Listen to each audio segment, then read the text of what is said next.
So thank you very much for being again with us today. It was a very, very interesting morning that came with us during our first session this morning. I mean, it's a lot of distinguished panelists, a lot of very, very interesting issues, but there are many more today, this afternoon. And we start now very quickly with Ferdinando Giuliano, who will introduce a prestigious panel with Mario Nava and then with a panel with a series of very, very prominent speakers. The topic today afternoon is how the next-gen EU will be implemented at the local level, at national levels, and so on. And what's going on now with this next-gen EU. So, Ferdinando, I would say that I give you, a word, and you can have a very, very interesting talk with Mario Nava and then with the other panelists. Thank you very much. Ferdinando, the floor is yours, Ferdinando. Thank you very much. Thank you. So the way we're going to structure this session is that I'm going to introduce first our keynote speaker, who's Mario Nava, who is Director General at the European Commission, working on the Director General for Structural Reform support. He's had a long and distinguished career at the European Commission, working mainly on financial services. And then he had a stint as head of Italy's CONSOB, the financial regulator. Mr. Nava holds a PhD in economics from the London School of Economics, and is an economist by training. Before that at Université Catholique de Louvain and at Bocconi University Milan. So we'll start with that, and then I will introduce our panel with all the other speakers. Mr. Nava, thank you for joining us. It's a pleasure to have you here. I think the subjects of structural reforms is possibly the most important overlooked subject we have in Europe at the moment. I don't think the importance of reforms has diminished over the last decade. If anything, it's increased in some countries, and I'm looking at Italy in particular. But its relevance in the public debate has faded, I fear. So the first question I'm going to ask you is why, whether you share my assessment that there is a need for structural reform in some, across, I would say, the Eurozone, and whether you think it's something which politicians have sufficiently in mind, or you share my assessment that it's being a little bit neglected at the moment. Good afternoon, everybody, and many thanks for the invitation. It must be the 7 or 8 years I come. I'm always happy to come, even this time, even if I'm not there physically for all the reasons we know. And before I start, let me say hello to Karl-Peter, Laurent, Rainer, Innocenzo, and the others that will follow on the panel just after me. I couldn't agree more with you that that reforms are probably needed and even more needed. And the sense, if you look at everything we did since the eruption of the pandemic, much of what we did was exactly in that direction. The immediate intervention, of course, was some sort of bridge intervention, of an intervention that helped to suit an immediate need and to help maybe companies to carry on a few months, and then we discovered even a little bit more than a few months. But immediately we posed ourselves the question of what should we do to first of all make sure that we recover, and second, that these will not happen again. And that's the reason why we have proposed and got adopted, as you know, by Council and Parliament, the RRF and the MFF.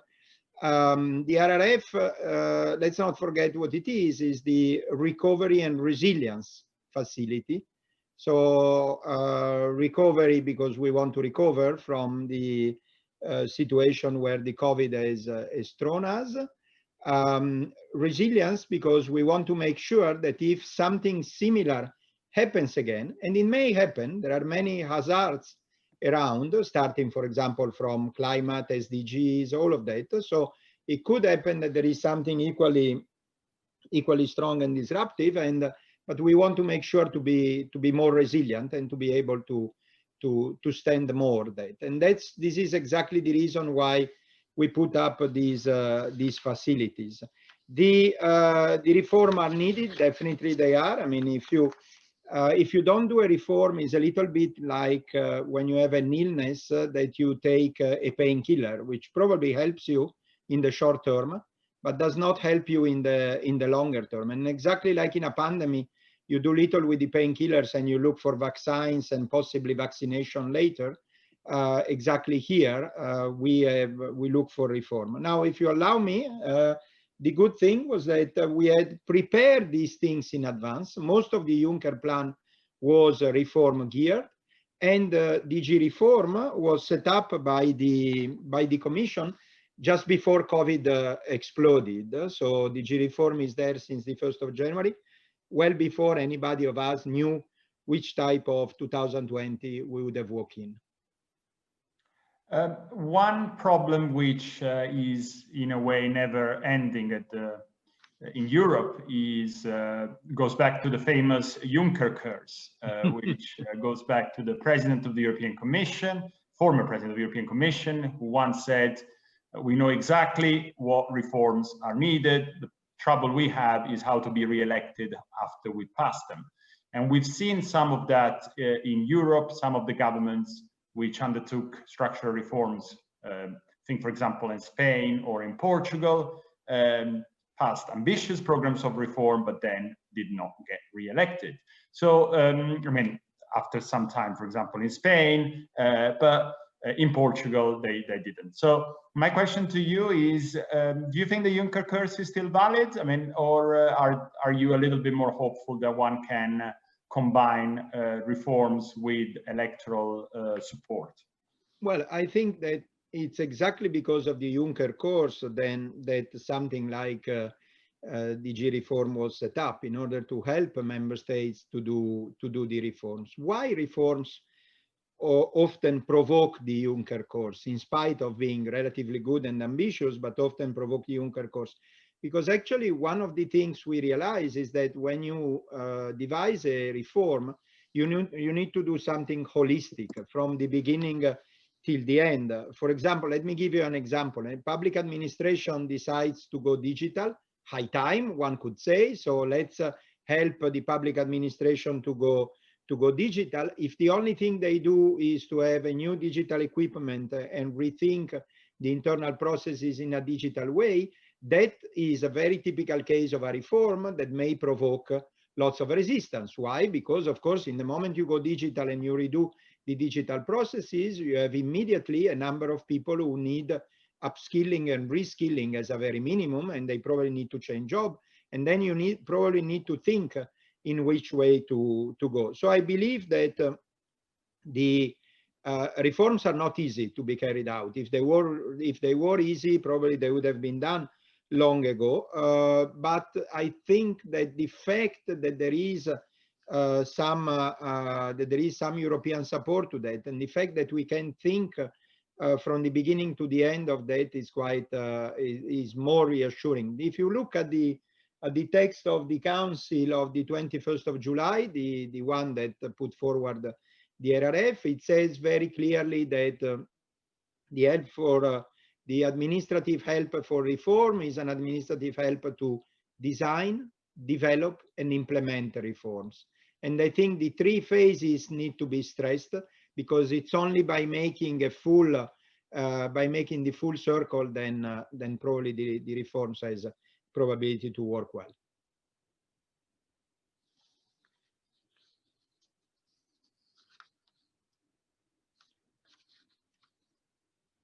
You are muted, Ferdinando. Sorry, I was mute for a second.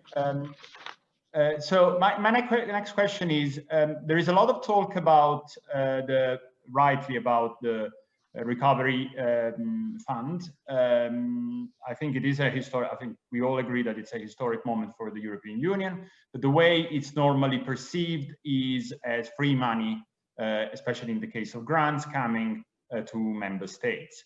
Now, I know you're not in charge of the fund, but you can clearly, I think, give us a sense of what's involved in the disbursement of this money, because my understanding is that the European Commission will give out this money in exchange for it being directed in the, in useful and productive investment. And at the same time, the member states will have to undergo some changes which will allow the Commission to disburse the money in the various steps that are programmed.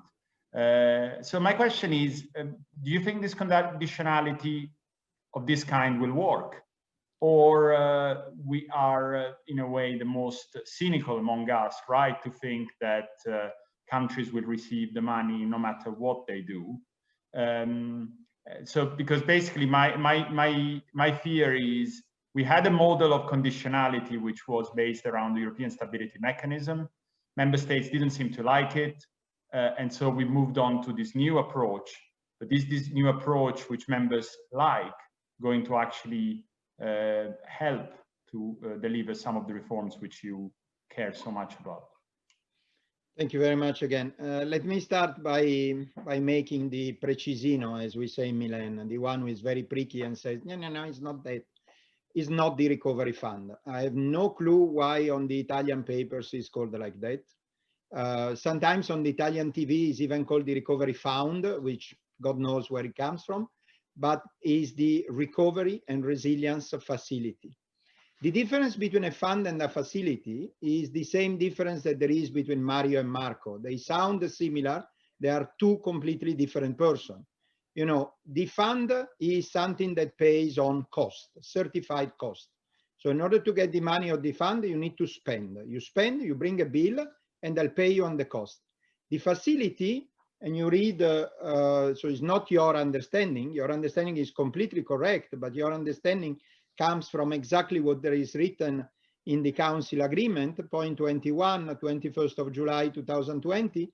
It says that the money will be disbursed upon satisfactory fulfillment of milestone and targets, which for a two-handed, simple-minded economist like me, it means two things. One, you need to define milestone and targets. Two, you need to fulfill them if you want to see the money. So that's what a facility is. A facility pays the performance. It does not pay the cost. So it's not enough to spend. It's essential and necessary to spend well. So that's why I'm always very attached to making sure that we call things with the right name. So this is the recovery and resilience, and I mentioned the importance of the word resilience a minute ago. Facility, not fund, and it pays the performance.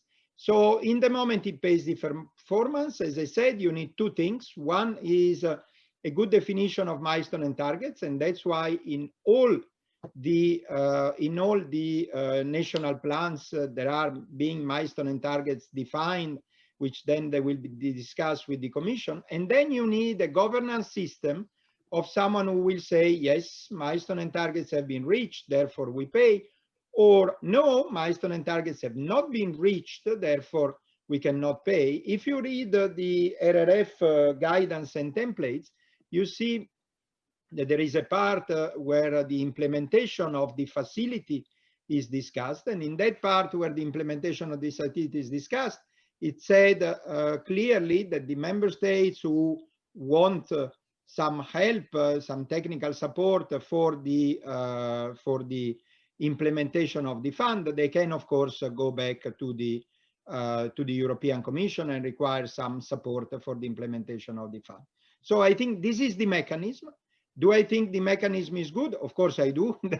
I was part of those, but it's very important that people understand that this mechanism is completely other, is completely different from the mechanism of a fund. Here it's essential to spend well, define what well it is, and spend according to that, and it's not enough to spend.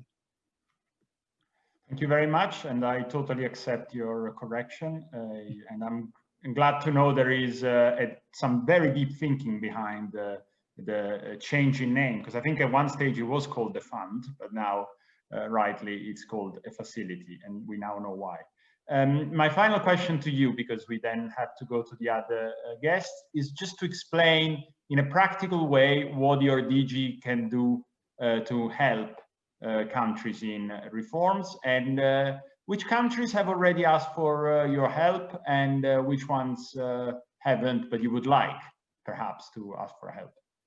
No, all countries, 3 years that all countries ask for, we call it support, not help. There, I think the difference is smaller than fund and facility, but still it's called technical support. And all these 3 years that all countries ask for the technical support. We have ongoing, overall, we have done more than 1,000 projects, ongoing still 400. We were asked at the last deadline about 700 projects. We will decide in the coming weeks how many we can support. What member states asked us, we can help basically in all the areas of the economies, but basically what member states ask us are things related either to the country-specific recommendation, either in the fiscal area or in the revenue administration area, on public administration and governance, or, for example, to the area where you are all working in, financial sector and access to finance. So linked to the CSR, country-specific recommendation, linked to the union priorities. These are the areas where we are most on demand. What is important to understand is that this support is given on demand. So the starting point must be the member states. Why? Because of what I was saying a bit before. I mean, if we want a reform, we need that the member states understand what the reform is. It identifies intermediate and final targets. And by doing that, identifying intermediate and final targets, it becomes the owner of the reform. And once this process of self-ownership and self-awareness by a member states has been done, then we are very happy to provide support. The important thing is that we don't bring a coin to member states. I'm very happy of that. I don't bring a single euro to member states. I bring knowledge. I may either bring the Commission knowledge or buy knowledge on the international market for knowledge from the international organizations or from the big consultancy. But that's what I bring. I don't bring money. I bring knowledge, and we hope it works. So maybe in 10 years' time, if there will be a similar panel, we'll be talking about the Nava blessing instead of the Juncker curse. If that's the case, a lot of politicians will be very happy. But Mario Nava, thank you very much for being with us. And in just, I think, 30 seconds, we'll move to the panel of this session. Thanks again. Thank you to you. Goodbye. Thanks. Ferdinando, thanks to Mario Nava. Yes, let me mention once again, I did it this morning and I'll do it now once more. You can interact with us, of course, all the audience can interact with us through our Twitter account, which is FEBAF, F-E-B-A-F.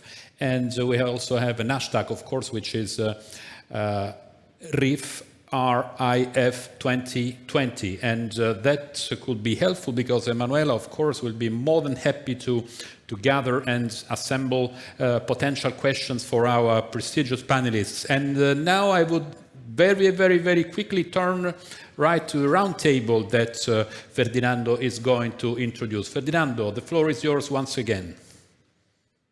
Thank you very much. I will just briefly introduce the speakers.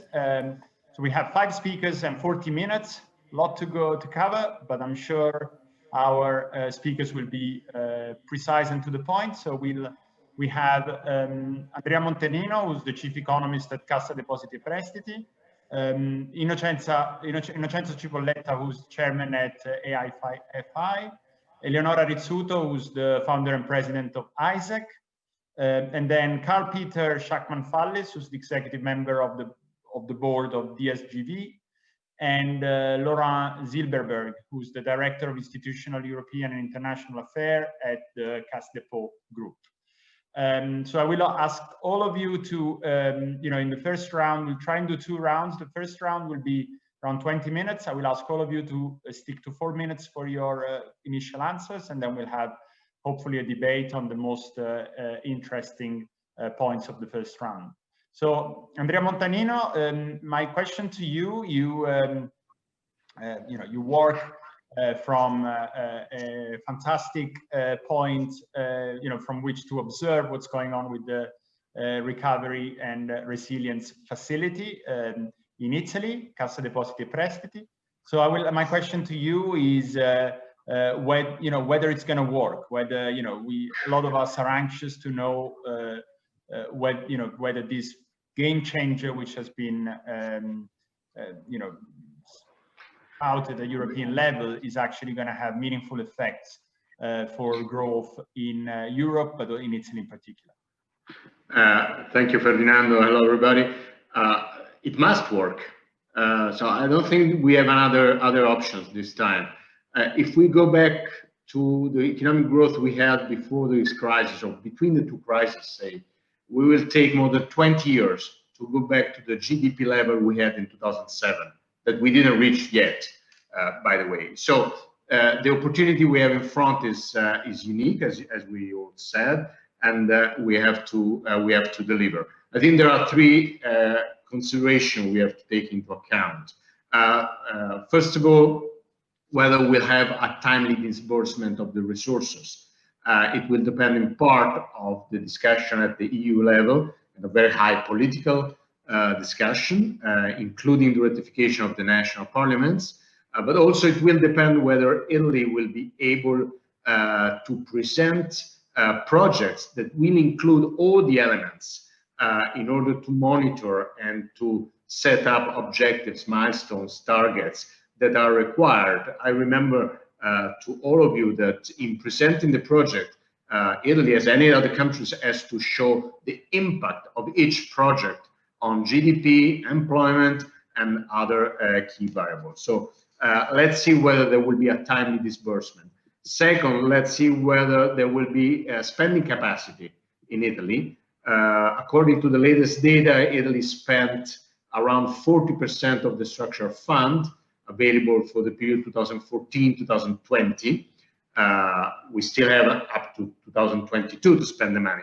But just to say that spending capacity is an issue. We all talk about the 200 and something billion euros, but clearly if we have a spending capacity that is half of it, it means that we will have available not 200 but 100 or something like that. But the third element, probably is the most important, is the quality of spending.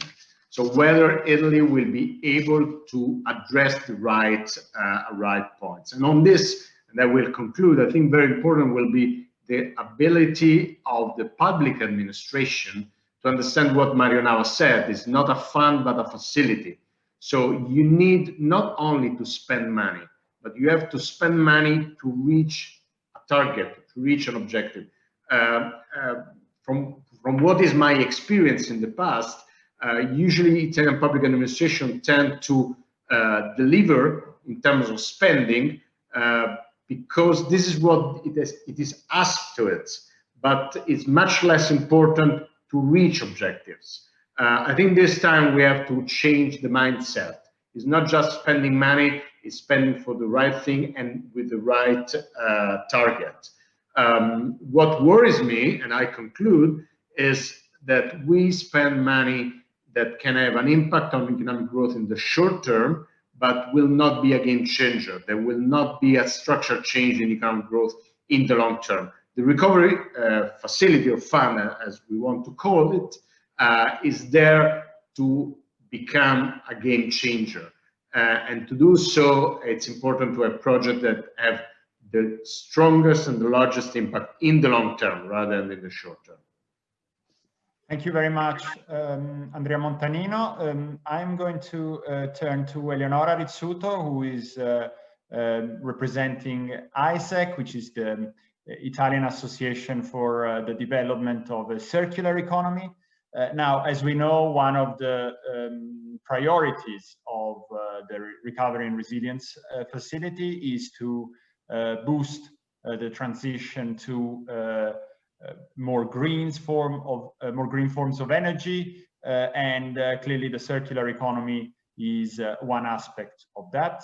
So my question to Eleonora Rizzuto is whether she thinks this facility can indeed help the transition to a different kind of economy from the one we've been used to, and whether she sees, whether the first signs she's seeing on the development of the projects for this facility in Europe, but especially in Italy, do you think it's encouraging the way governments are thinking about these projects, or whether you would like to see them investing money in other areas, or if you have any concrete examples of the things they could be doing with these grants, especially, that would be very interesting to hear. Thank you, Ferdinando, and thank you to the organization of this Rome Investment Forum. I'm very honored to be in this panel, so I say hello to all panelists in this occasion. Okay, first question about what circular economy in fact can affect the concept of facility. Well, I have to say that it is one of the way that Italy, that our country, not only our country, but we talk about us, can spend in a well way. So I reuse the word to spend well, what Professor Nava told us, because in 2 words we can explain what is behind this huge program on circularity. Because as far as I know, and that's why I founded this this association 5 years ago, to demonstrate that it is some industrial policy, not only waste. Circular economy is mainly linked to the waste end of products, so the very end way that we see our industrial processes.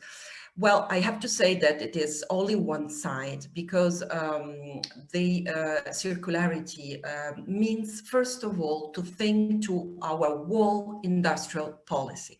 And when I say our, I mean Italian way, linked to the European vision, because it's something that cannot have perimeters.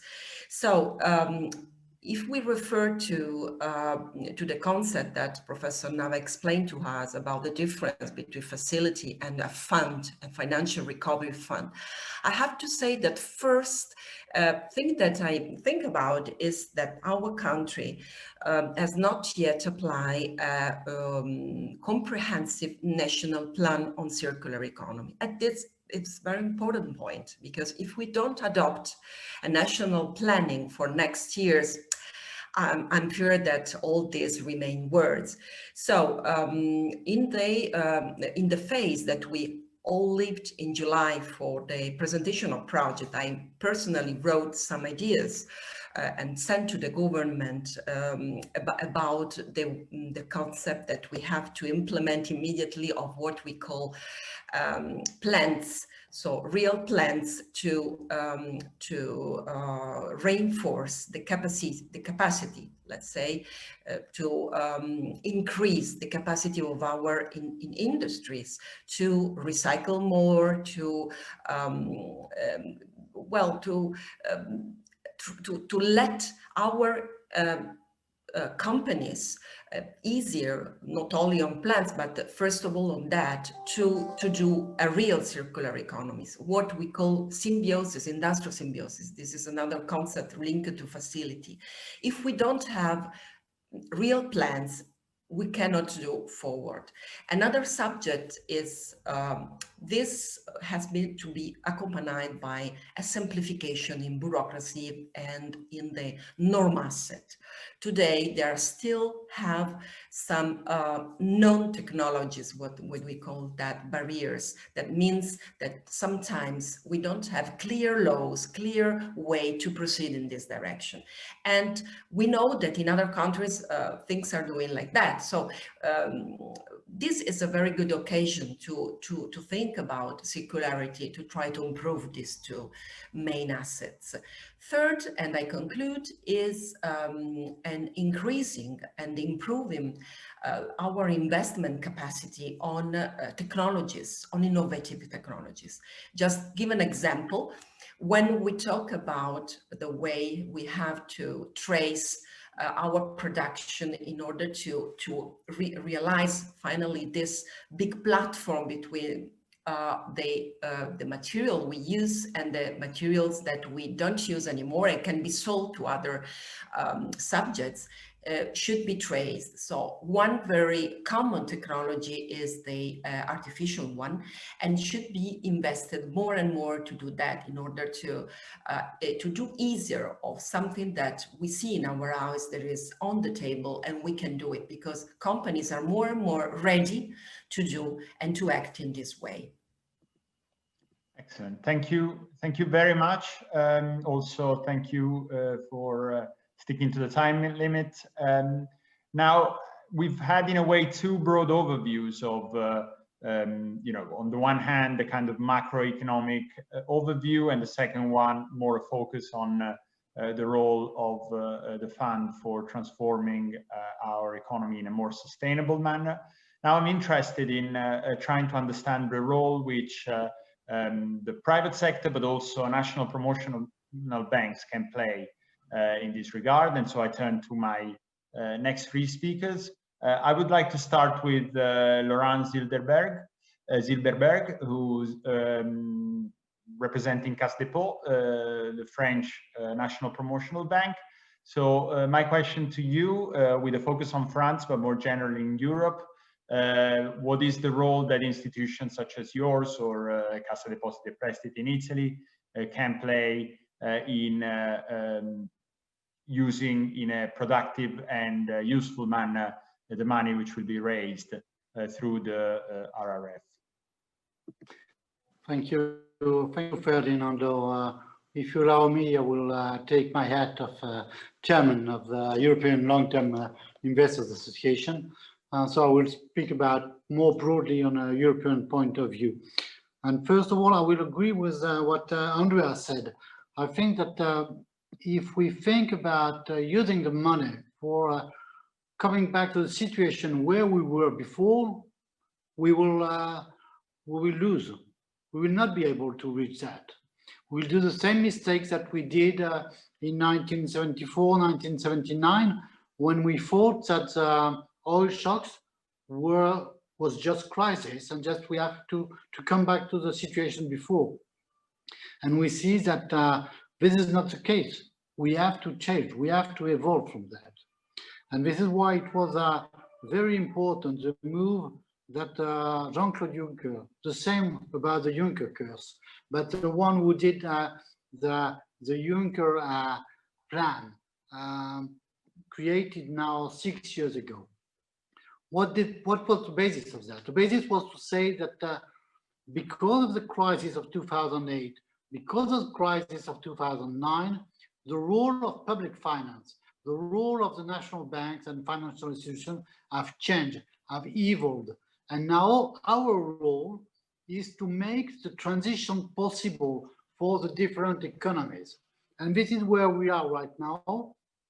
We try to do it, and we succeeded largely with the Juncker plan. And now the challenge is how can we do it for the future? So if I come back on what we did with the Juncker plan, was to take risk, or more precisely, to allow the project, the risky project, to emerge by taking the risk and then crowding in the private money. And this is because the private money didn't want to go for the risky project. And now we can see with the future, with the facilities that Mario Nava described very precisely, how we can change it for the future.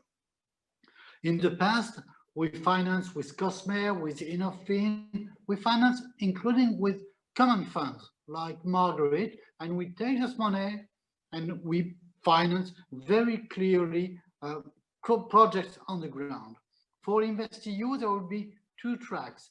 One where the LPBI, public bank, financial institutions, will have a direct access to the guarantee, and the other one where we will work with the European Investment Bank, with EIB.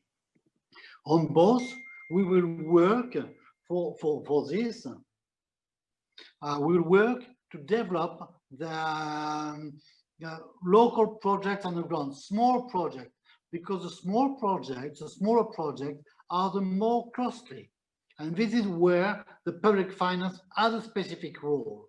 And the specific role, because of the crisis, is also to finance not only the risky project, but also the project which allow the transition to get in. Thank you very much. Now, I think we can, there are two other areas of, I would say there are two big sets of players in the private sector. One is kind of private equity funds, private debt funds, and the other one is banks. So I will start with Innocenzo Cipolletta, who is chairman of AIFI, the Italian Association of Private Equity, Venture Capital and Private Debt. And my question to you is, how really the private players have, you represent, can contribute to, making sure that this money is spent in an effective way, and how crucial is the cooperation between the public and the private sector? Thank you, Ferdinando, and thanks to the organizer of this conference that arrived in the right moment.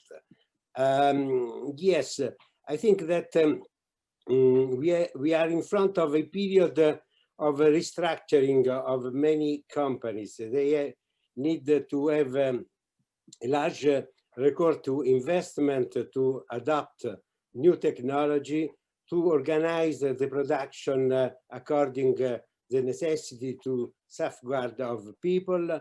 There is a big change with the use of technology.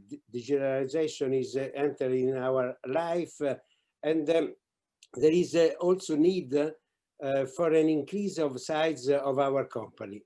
All these objectives need capital, and I think that we need to increase with the new capital, especially small and medium-sized companies that suffered a lot during this crisis because of the slowdown of activity. They had an increase of debt. Of course, part of this debt is secured by state. Part of that will be reimbursed by grants. But I think that we need a season of a recapitalization of small and medium-sized companies. And the role of the private capital is important, because if we leave this task to the state, this may introduce distortion in our market. We have to use market operators, and market operators are operators of private capital, private equity, private debt, venture capitalists. So I think that we need to build a large fund of funds to provide fund for the private capital to increase the number of operators, mainly in Italy. Italy is a country where is characterized by small and medium-sized companies that are not listed, but we have a few number of operators in private capital.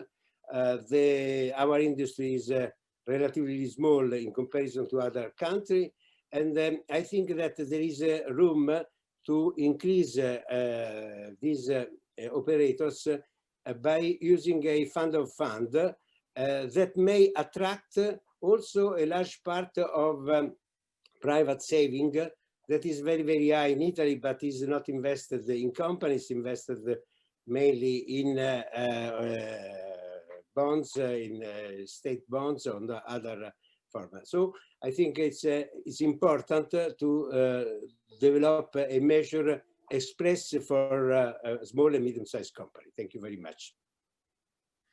Thank you very much to Innocenzo Cipolletta. And now our final speaker for this first round is Karl-Peter Schackmann-Fallis, who's executive member of the board of the Association of German Sparkassen, the savings banks.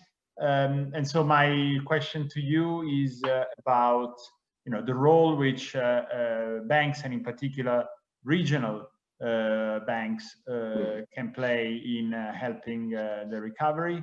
So we've heard about private debt and private equity. What about the banking system? Thank you very much for your question, Ferdinando, and good afternoon to everybody. I would like to tackle two issues.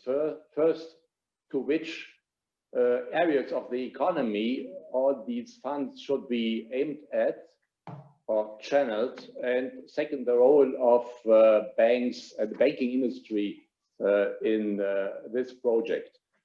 We have to accept that Next Generation EU is indeed a historic achievement, and we are all thankful for last week's agreement at the EU summits in Brussels. For the time being, I'm optimistic that these funds will now be put to a good use to improve Europe's sovereignty in a lot of economic areas and to support the sustainability agenda. And they should be targeted in investments which enhance Europe's economic future, which means they should foster competitiveness and the productivity of European producing industries and the services.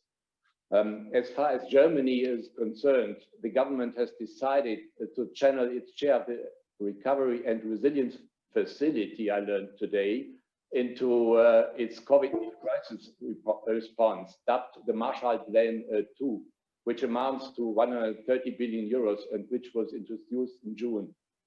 I would like to pick out some examples at this early stage of planning the process in Germany. First, the transition to a green automotive industry. Second, a national hydrogen strategy with the objective of becoming a key player in this future technology. And third, other projects including 5G and pan-European train services. I believe that these areas will be crucial for the further or for future European productivity and competitiveness on a global scale. But we have to keep in mind as well that the banking industry plays a major role in transposing the funds into the national economies. The banks and the financial sector play, as a whole, will play a crucial role in all of this. We have to keep in mind that banks have faced a lot of challenges in the last decade. On a positive note, for the time being, we have so far witnessed a much more decisive response than after the global financial crisis of 2008, 2009. So now we do not have to deal with a massive economic shock and the collapse of the financial system at the same time.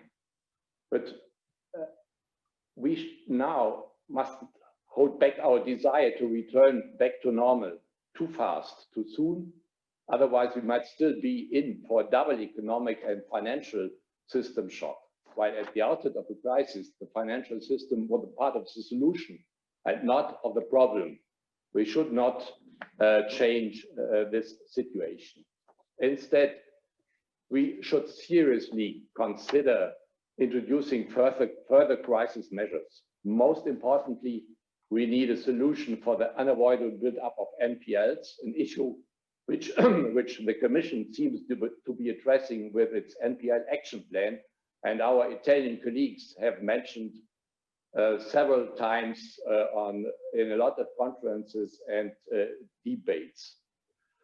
The latest Basel III monitoring report shows that Basel III will increase capital requirements even for smaller banks by a substantial amount in their credit risk portfolio. So after Basel III has been delayed until January 2023, we should not risk to stall the engine at exact the time when we need to restart it.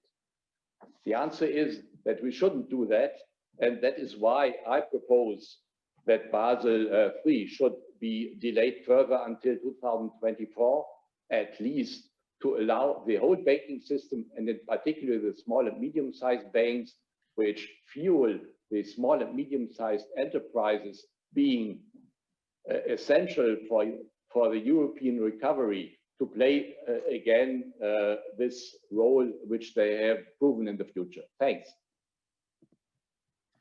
Thank you very much. And we've concluded our first round. So I would like now to return to each one of the speakers for just for a couple of minutes each. If you would like to comment on any of the things which have been said before, I will start with Andrea Montanino, and I would also like to ask him, he's given his perspective as as chief economist of Cassa Depositi e Prestiti, but I was also wondering whether you could add a few words on what Cassa Depositi e Prestiti has in mind to do in terms of helping with the Recovery and Resilience Facility, and if you agree with your French colleague, Mr. Zilberberg, who was speaking, however, with his European hat, but more generally, whether you see similarities in the big countries, at least Italy, France, and Germany, in terms of what national development banks are doing. Thank you, Ferdinando. Yes, what Cassa will do will clearly depends on the role the government will ask Cassa to play. Cassa is an institutional actor. It has the capability, the competences to help in this process. However, we should recall that Cassa is not an entity part of the public administration, so there is something can do and something cannot do. But for sure, my feeling is that we will be asked to cooperate directly, giving advice. For instance, we have a very strong area of advice now in Cassa related to public infrastructures, in helping local authorities, local entities to develop public infrastructures. So I think this is an area where we can surely help.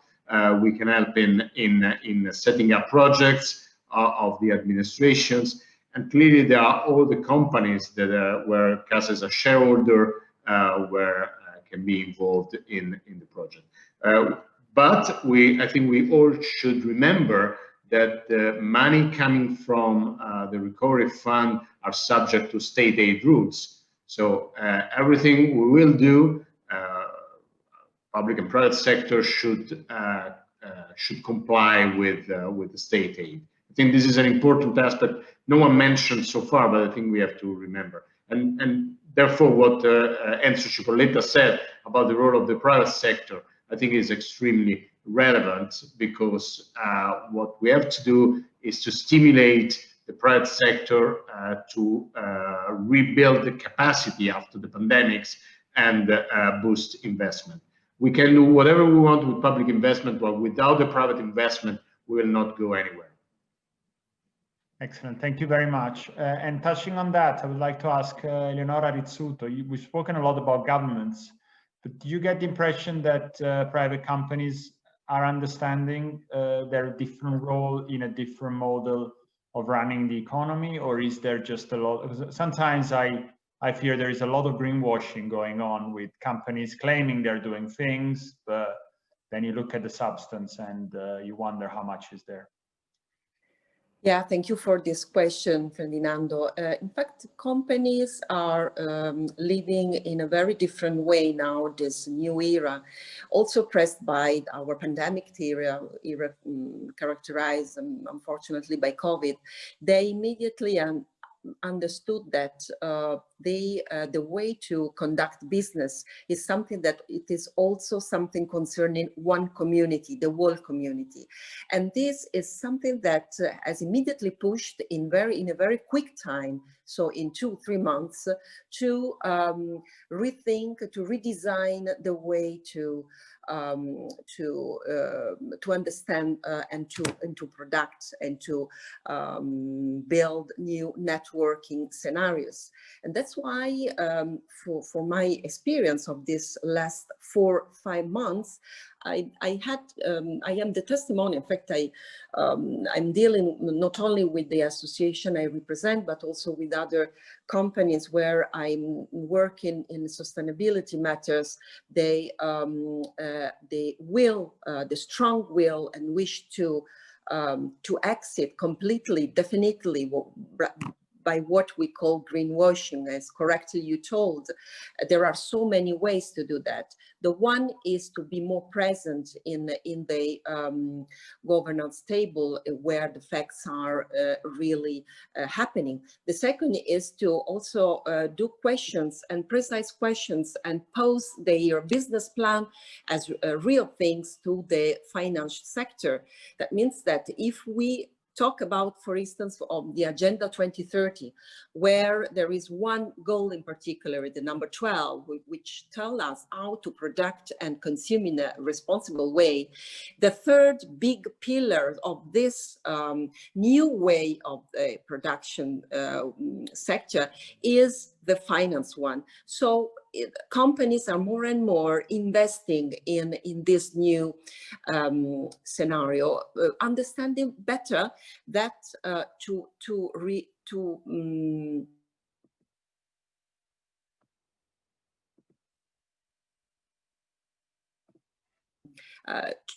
guarantee life to their company, they have to have long-term program. One more reflection is that they don't want to do alone. So more and more they are asking a triangle scheme and model, asking to the public decision makers to help in this way, which are not merely incentives to do that, but also, I repeat, together with a comprehensive scheme of laws, of norms, of people who are together going toward this new scenario. Thank you very much. I'm going actually to return to Innocenzo Cipolletta, since he's been mentioned before. My question to you is actually, touching on what Andrea Montanino was saying on the role of, state aid rules, which still apply. I mean, we talk a lot about, you've talked a lot about the role that the private sector can play, but we also see a return of the controlling state this year, with politicians in several countries wanting to play a bigger and bigger role in the economy. Now, we understand that this is necessary at a time of crisis, but you also see politicians wanting to play a bigger role longer term. And so aren't you afraid that, rather than having private companies helping the government, will have the government helping private companies in a way which your associates may not be very comfortable with? Yeah, thank you. In principle, there is no contradiction to a stronger role of the state and a stronger role of private sector. And this is the reason why I advocated in favor of an intervention of a state, but using private operators. In a recapitalization of companies, for example, Italy decided to find 44 billion of euro for the recapitalization of companies. Part of this is on what the European Commission said is a temporary framework. That means that is especially a temporary intervention with many conditions. But other part of this capital is intended to be used in a market way, our government said.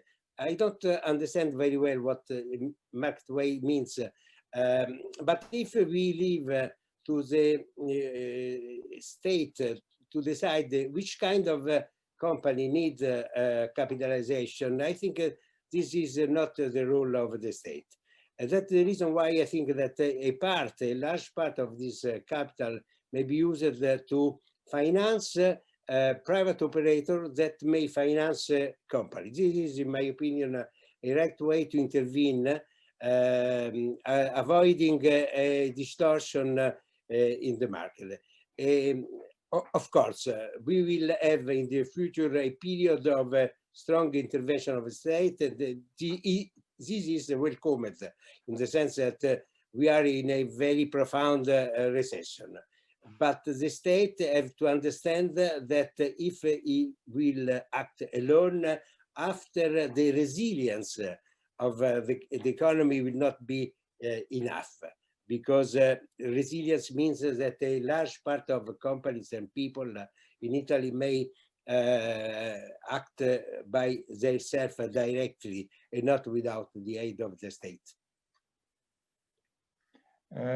Thank you. And I'm actually going to ask a very similar question to Laurent Zilberberg. I'm going to ask him to take on his French hat for a moment, and whether, he sees, the risks I've outlined in my previous questions as possible in France, that will end up with an even bigger role for the state and very little role for private companies, and how can we avoid that? Well, I think that we shall be reasonable, and we shall think, why is public finance more legitimate today than it was in the year 2000, the beginning of the year 2000? Because there was one major thing which happened in 2008 and 2009, which was the financial crisis. And the financial crisis of 2008, which was the crisis of the subprime, has nothing to do with public finance. In fact, it is the reverse. Public finance institutions were robust enough to survive the crisis, were robust enough to finance the economy when some private actors were not. And I don't think that the intervention of the public finance at this stage was a distortion of the economy. It was an answer to what everyone was asking us to do. And we play our role. We finance the economy at this time. We are now facing a new crisis, which has nothing to do with the crisis of 2008. But I don't think that using the answer of the past will be the good answer for the future. I think that what we need, and I think it was Innocenzo who said that, is rightly, we need equity. And for this, we need public finance to intervene in equity. And for that, we need, and this is where I agree with Karl-Peter, I agree that we must really carefully think about the role of Basel III and of Basel IV. If we apply those rules very strictly, we will not be in a situation to have the right actors to play the right role. And for France, it will be the same that in other countries. It is not a question of level playing field. It is not a question of state aid. It is a question of where we want our economies to go and how we can sort out the situation of the economic crisis we are facing today. To answer to your question, in France, we are like Andrea, we are not a public actor, or at least we are a public actor, but we don't depend from the government directly. And the main risk, and I agree with what Innocenzo did not say, but think, the main risk is that we use the money for budgetary reasons. And if we use this money for budget, we will not be in situation to implement not only the reforms that Mario was speaking about before, but also to give the muscles and the big muscles to what our industries need for the future. Thank you very much. I'm going to ask a last question to Mr. Schackmann-Fallis. Now, if I can just move on a little bit away from the Recovery and Resilience Facility and look at the other important project which is on the table in a European level, which is the Banking Union.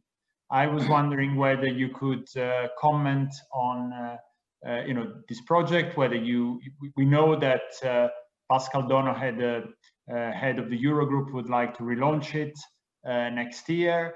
Do you think next year can be a good year for the Banking Union after it's been suspended for some time? And in particular, I would like to ask you about the deposit insurance, a European deposit insurance scheme, whether you think that's something which can happen in the foreseeable future. You mentioned NPLs as something which need to be worked on. Just your comments on, whether you will see any changes next year or will be stuck in the situation we've been this year. Well, thank you very much, Ferdinando. You touched upon a critical point for us because I look back at a 5 years discussion on the European deposit insurance, the scheme proposed by the Commission. I already mentioned the banking package with Basel III and Basel IV, which should be postponed to give a sort of relief to the European banks, which are required to channel the funds of the RRF into the real economy. The other two issues which are important are the Capital Markets Union, which is on a good way, and the Banking Union, which in my perspective is already complete. If you look at the pillars of the Banking Union, you have the European Single Supervisory Mechanism, which is definitely working. We feel it each day in our everyday banking practice. You have the Single Resolution Fund with the Single Resolution Board in Brussels, and you already have concerning the deposits protection side, the Deposit Guarantee Scheme Directive, which protects every euro in every country, in every member state at the same level. So we never understood that the Commission was proposing EDIS. But if you look at the EDIS debate for the time being, it has developed over the time. And I think some of the proposals on the table in the Econ Committee of the European Parliament are worth debating them. And if you look at the newest developments at the European scene concerning the SRF, the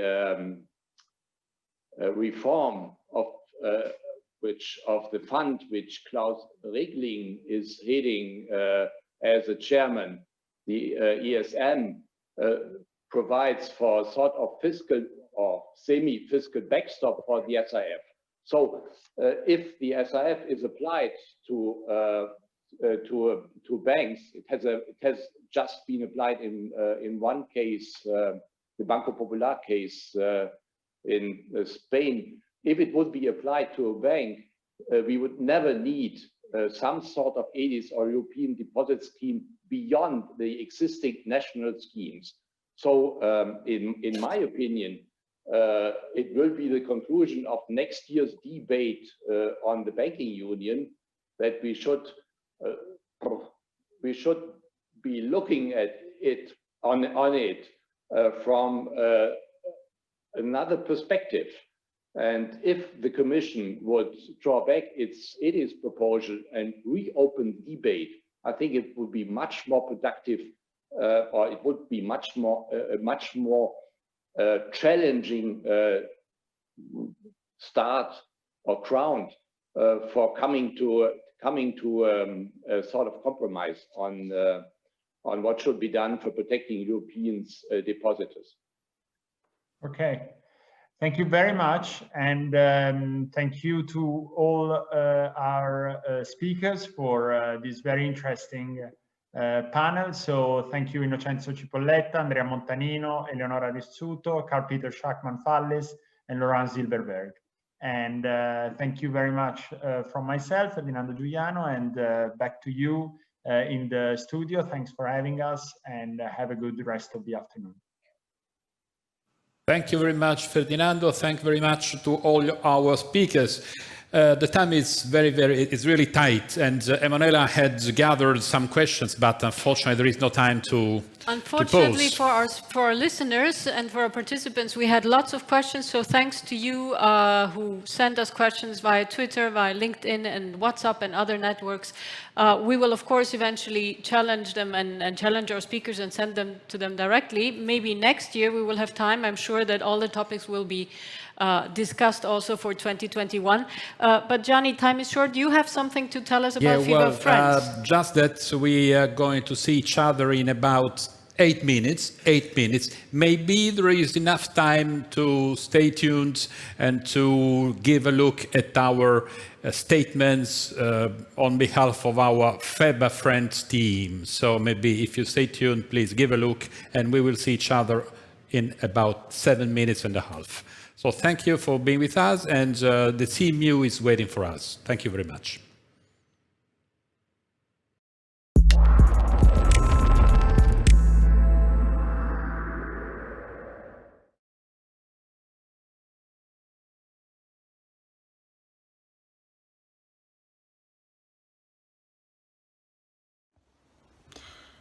Salve a tutti, I'm Carolina De Giorgi. Thank you very much, FEBA, for giving me the opportunity to speak my mind. The Rome Investment Forum is indeed a great place to have conversations about hot financial topics, but there are a lot of people who wouldn't be able to understand a single word that you are using today. This is why I wanted to talk about financial illiteracy and the underusage of behavioral sciences by some national and European policymakers. Let's talk numbers. These are the figures from a country, Italy. According to Concept 2019, 80% of Italian households are risk-averse, 60% don't have a financial plan, 25% struggle with procrastination, and 20% have zero financial knowledge. Through behavioral sciences, we are able to detect these blunders, these biases, and to build more targeted policies for these people. And big data can help too, can enhance our predictive abilities, but of course they are more controversial. So speaking of behavioral science, it has slowly entered into national and European policymaking, but the progresses to date appear rather modest, especially compared to those of some other English-speaking countries. So my question for you is, are we doing our best to capitalize on these opportunities? Are we hiring enough people who are specialized in behavioral economics? Are we doing enough for those who struggle with financial illiteracy, procrastination, choice overload, and fear in general? Thank you very much for your help, and good continuation. I think the Next Generation Europe program is a key step for ensuring a bright future for the European Union. I think from an economic perspective, it clearly offers a great amount of financial resources to fight the health crisis, the economic fallout of containment measures, and obviously offers a very good opportunity to use those resources for some structural reforms that can build a stronger economic outlook for the future.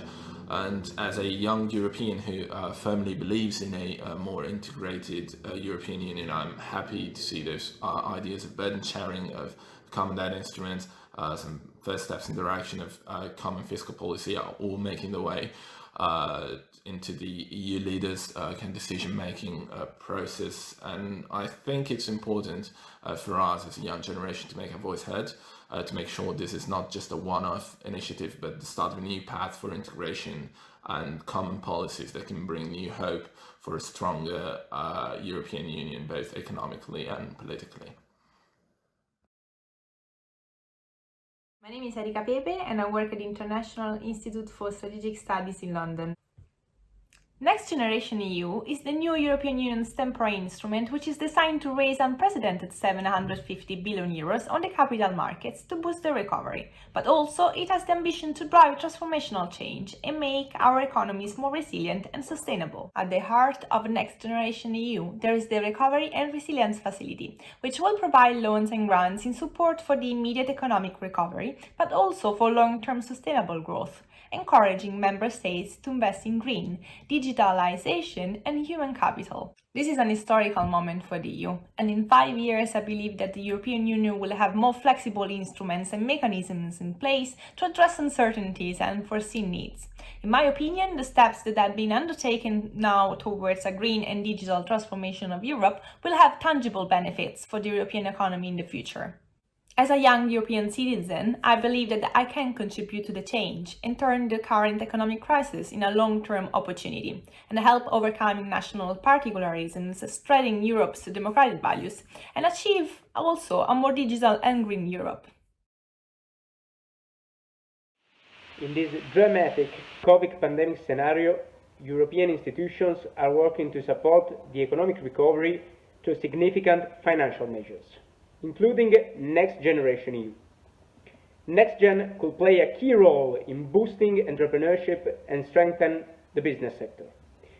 In the coming 5 years, we as European citizens and stakeholders, we should channel our efforts in providing inputs, proposals, and a more active participation to European programs and opportunities. On the other side, Europe will be facing a terrific challenge: invest and open new market opportunities in innovation, sustainability, and growth, both for SMEs and startups, with the goal of creating a free, safe, and efficient business and financial ecosystem. About Next Generation EU, I know is a new financial instrument that through the issue of European bonds will raise funds of 750 billion, later distributed in grants and loans, for the recovery of member states from the effects of COVID-19. The word next underlines the intention to transform European economy of next generations in terms of solidity and new opportunities through an energy and digital transition that does not make young Europeans a lost generation. In the next 5 years, I expect a commitment from all member states to build the new European economy with the modernization of the production infrastructure, a review of the health system, and I expect an employment with the right working hours, careful on social, environmental, and economic impact. As a young person, my contribution for the next 5 years is to drive innovation where it is not there, through education and research, adopting and promoting responsible behavior, directing my investments according to European goals. I think we young people are more flexible in accepting the right transition to sustainable and digital growth. The pandemic accelerated an unexpected process of digitalization of economy, finance, and work organization, which was expected but in a much longer time. Young people are the ones who can contribute in an extraordinary way to this global change, since they are more flexible and used to manage new technologies. In order to get out from this pandemic, it is necessary to invest in new technologies and in human capital. Next Generation EU program represents a unique occasion in order to promote growth in some European countries, which before the start of the pandemic crisis were still suffering the consequences of the past recession. Such instruments should be well allocated in order to create a new job opportunity, especially for young generations. If, as someone says, a crisis may generate an opportunity, well, this is a great occasion for a country like Italy to fill the productivity and technology gap with the main European partners. Both the private and public sector should devote resources to renovate the organization, and for this to be possible, they need to invest in education. Both school and university programs, as well as training on the job, must be shaped so as to address the challenges posed by the new environment. The pandemic will hopefully be over soon. However, many of the transformation it has produced will last. Therefore, so welcome again to our last session of this very, very dense, but we hope at least very interesting day. And we are close to start the final session, moderated by Marco Bertacche from the Milan office bureau of Bloomberg, and it will be devoted to the CMU. CMU has been often mentioned during this day, and of course it is one of the main characters of the European plans. So Marco, the floor is yours. Thank you very much. As you said, Capital Markets Union was mentioned by previous speakers. It's been, lingering in the discussion all day. We'll have the main experts in this session to discuss where we stand, why it's crucial right now to complete Capital Markets Union, which we can all agree it's one of the pillars of the European Union that hasn't been completed. European Central Bank President Christine Lagarde last month said CMU, Capital Markets Union, is no longer nice to have, but it's a must have now.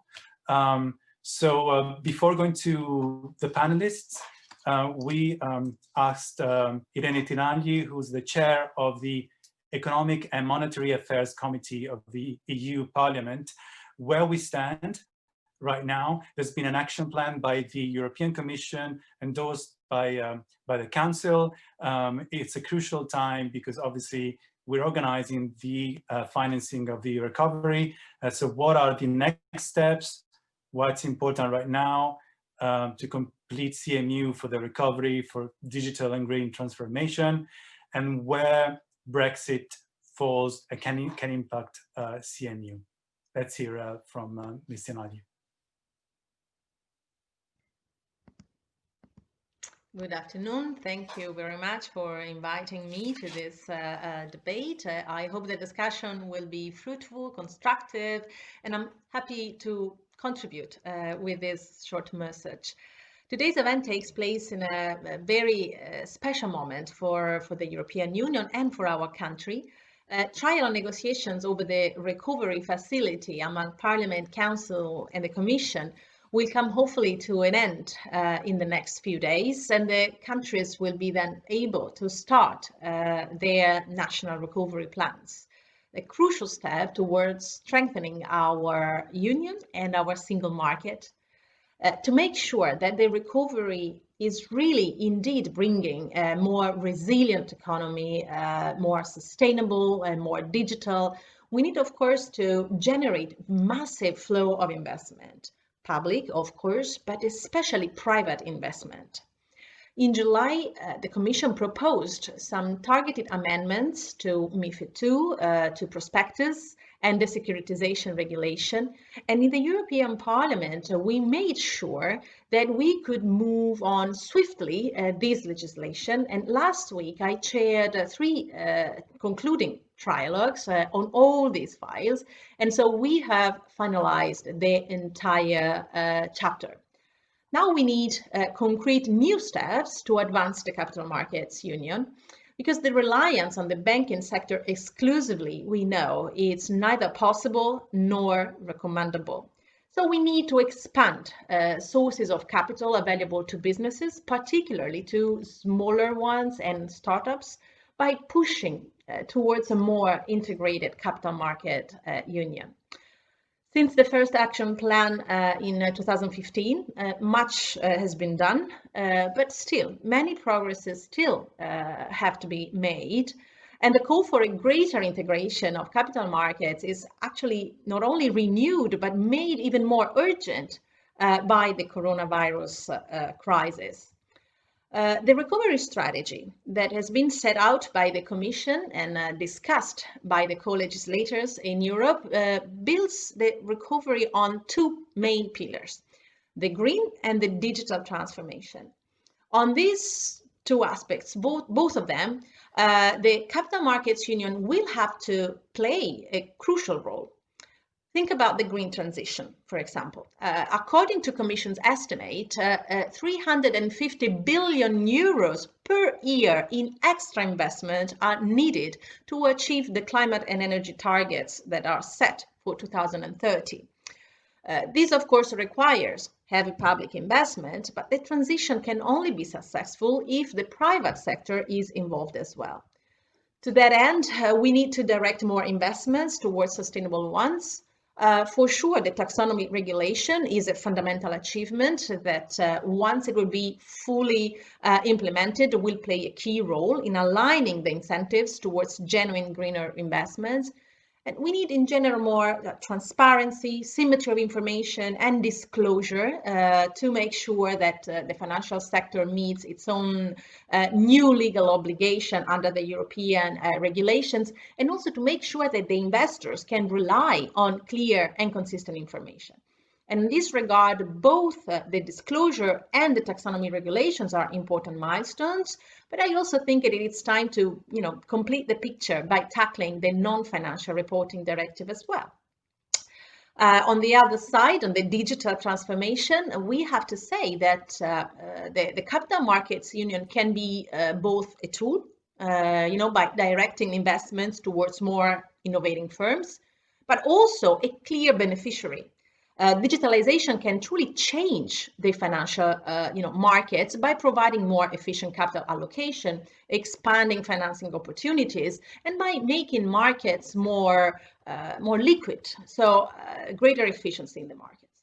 However, the potential of digital finance can only be achieved through an up-to-date regulatory and supervisory framework that promotes trust among all players and citizens, of course, taking into account vulnerable groups of users, to appropriate oversight of technology players to protect privacy, personal data, and appropriate standards against cyber attacks.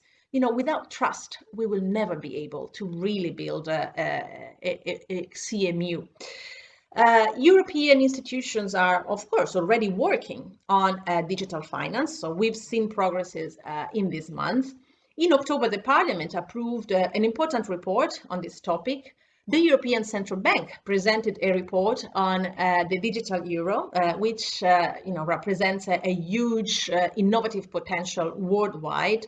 And in mid-September, the Commission presented a package with proposals and an action plan for digital finance that goes exactly in this direction, with the aim of creating a European market with a level playing field. The Capital Markets Union, however, is faced with many great challenges. And if we really want to transform the green and the digital transitions into real concrete opportunities, we need to remove barriers to investors looking for possibilities across the border. So now it's the time in which we need concrete new steps to advance the Capital Markets Union.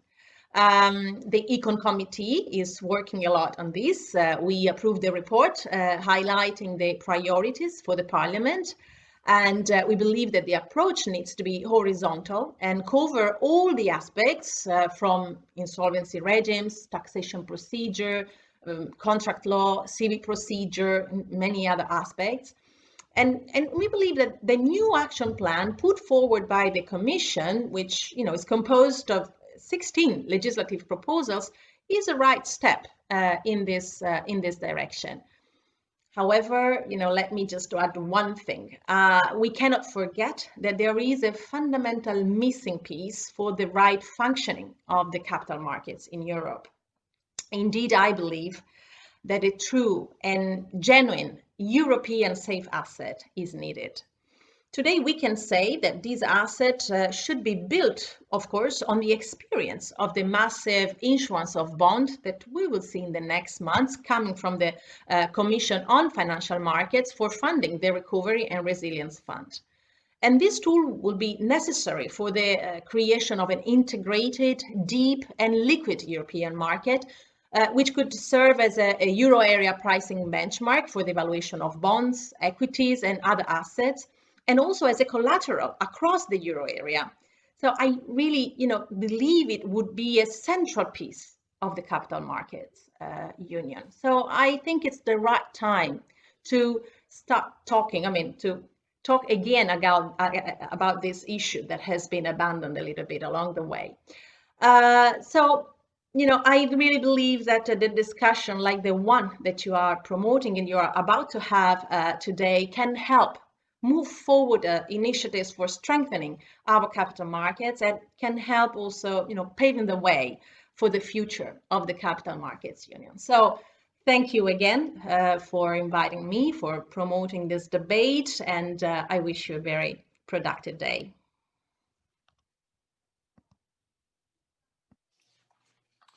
Okay, thank you very much. That was really interesting and insightful. And I'll give the line back to the studio in Rome.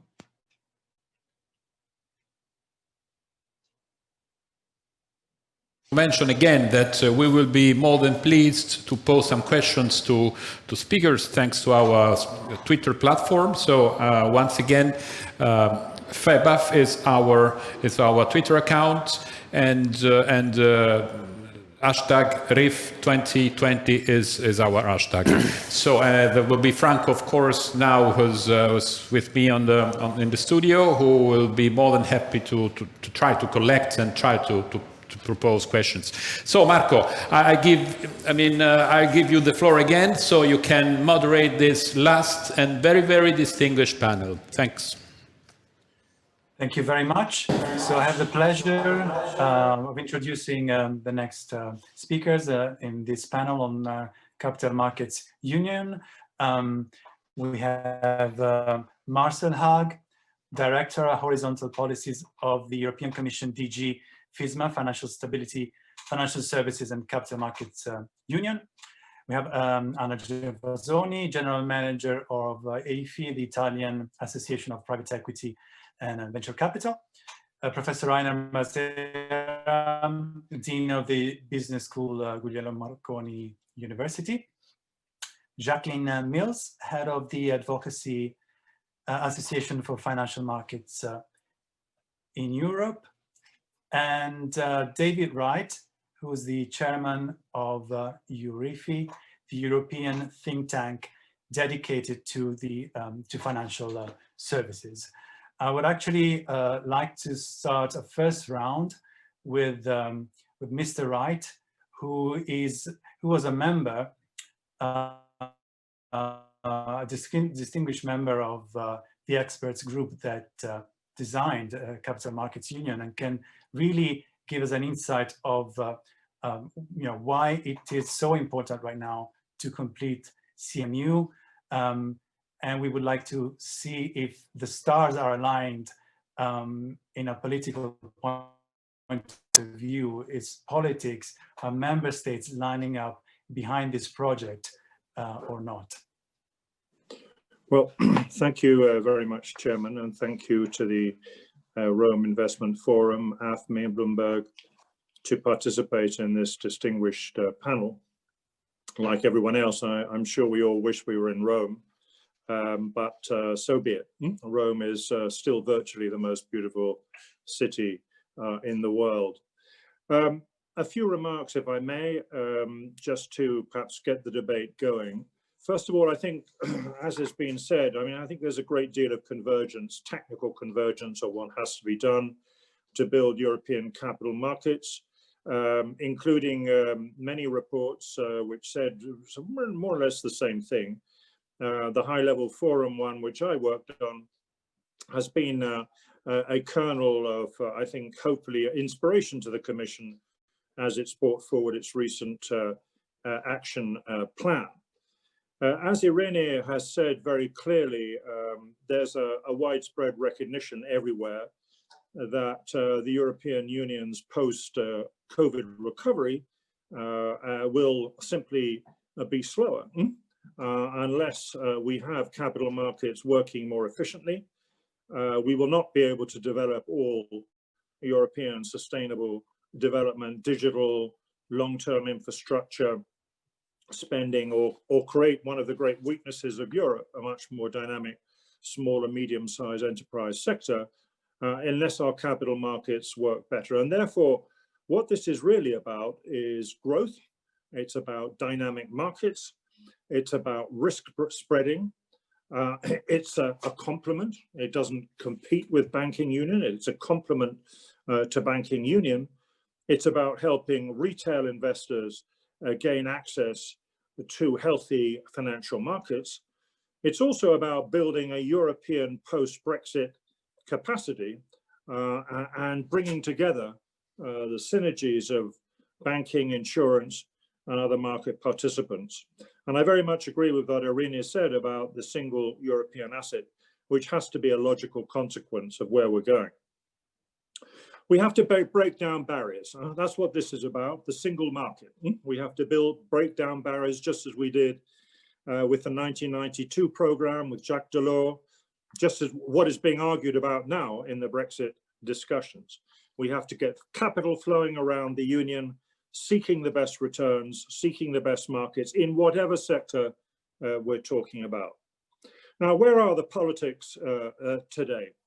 Well, Irene gave a very good explanation of the Parliament's position, but in the European Council, we've had two developments. One over the last weekend, which came out of a Euro Summit declaration, which said that, of course, move forward Commission. We support the prioritized elements. I'll mention those.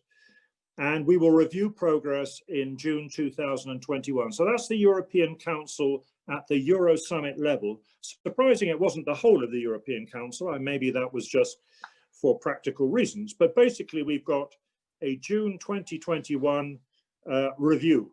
That's good. What about the priority measures? Well, another long set of ECOFIN conclusions that came out on the 3rd of December. And they break it into different pots. They break it into short-term priorities. What are those? Well, getting the small and medium-sized company listing rules sorted out, a single access point to be developed by ESMA, including ESG, helping insurance, banking, and institutional investors investing long-term and especially SMEs, securitization, very happy to see that, and LTIPs, which is a new investment fund structure to break down barriers towards long-term infrastructure development. And then there are three other buckets, a bucket of private capital, which seems to focus mainly on retail, but is not prioritized, a section called globally competitive CMU in the short term, talking about cross-border investment, supervisory convergence, and a more medium-term set of issues, which are all some of the most difficult ones: insolvency, withholding tax, financial reporting, shareholder definition, and so forth. Now, the good news here is I think that there is an effort to move forward. There's going to be a benchmarking process, but the crucial thing is will be whether by mid-year we can actually see some progress. And I think that's the acid test here. Will these prioritized issues that have been identified, will they be delivered? The Commission's been asked to produce proposals by this year. Now that's good. We've got a bit of time frame in here. We've got a bit of pressure in here. And that is the way forward, Mr. Chairman and fellow panelists, is for the political side to keep pressurizing towards agreements. Thank you.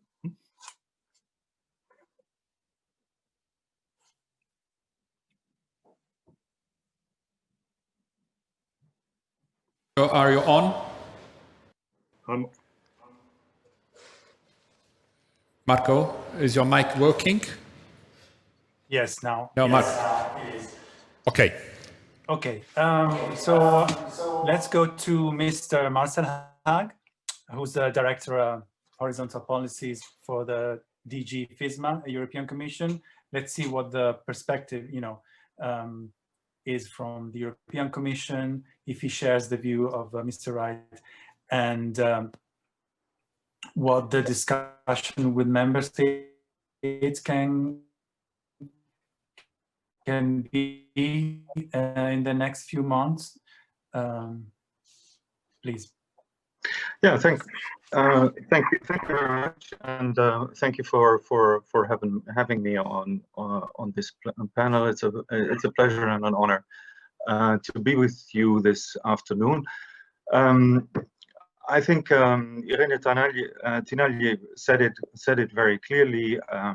The EU's top priority and also the Commission's top priority at this point in time is to overcome the COVID pandemic and ensure a swift and green and digital recovery from what is an unprecedented economic crisis that's been caused by the virus.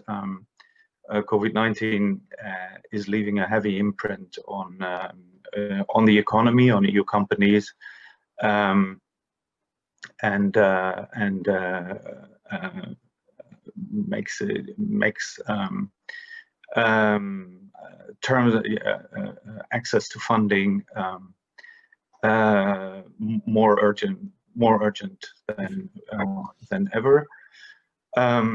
The European Union has agreed on a recovery package of 750 billion euros, which we call Next Generation EU. But it has also become very clear that public finance, be it the Next Generation EU package, or be it the large packages that were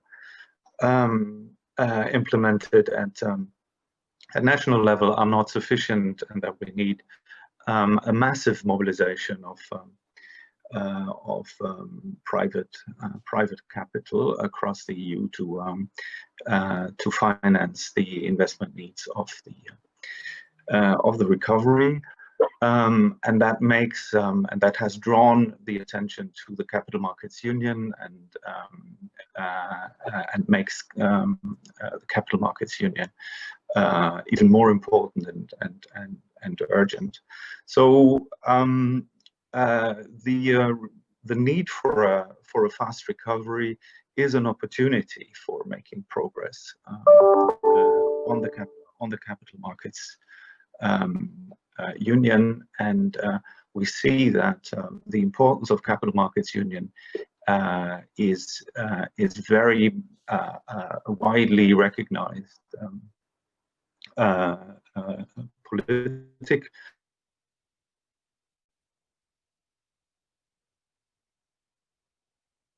politically. Okay.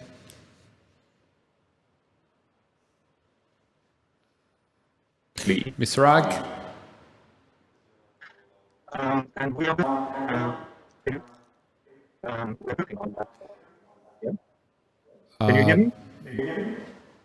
Very badly, actually. Very poorly.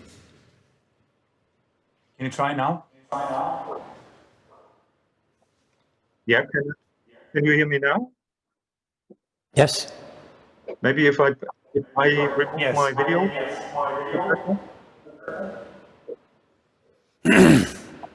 Let's try. Yeah. All right. Now,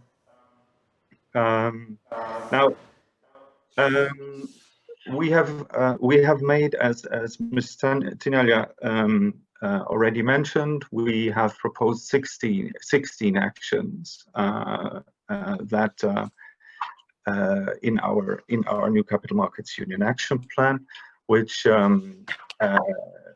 the Council and the Parliament have been discussing over the last couple of weeks. The Parliament has been across the different groups very supportive, and also the member states in the Council and in the Euro Summit have been very supportive. they have come up with a prioritization of the 16 actions, as David mentioned. We are actually quite satisfied in the Commission with both the statements of the ECOFIN Council of 1st of December, and then also of the Euro Summit a couple of days later. Why is that? The prioritization of the initiatives is something that that is probably too tempting to do. But the member states have maintained the principle that all the elements of the CMU action plan are important and should be addressed. They have resisted the temptation to be selective. They have not been selective. They have set priorities. They have set they set deadlines, and a rendezvous at the level of the heads of state and government, as now set out in the Euro Summit statement, is unprecedented for the area of capital markets union. So we feel encouraged by the reaction of the member states and of the European Parliament. Now, obviously, the difficult part is yet to come. We'll have to see whether this support will also still be as strong when we will put forward the concrete initiatives that we set out in the action plan. That remains to be seen. So I leave it at I think I leave it at that for the. Thank you. Just a follow-up question: how will the European Commission monitor the, going forward? Yeah, we are looking at a set of indicators that would allow us to monitor progress on capital markets, on the capital markets union, so that we can go beyond just monitoring where our individual actions are, but that we can also monitor the impact on the ground and the real effect that we have on the economy.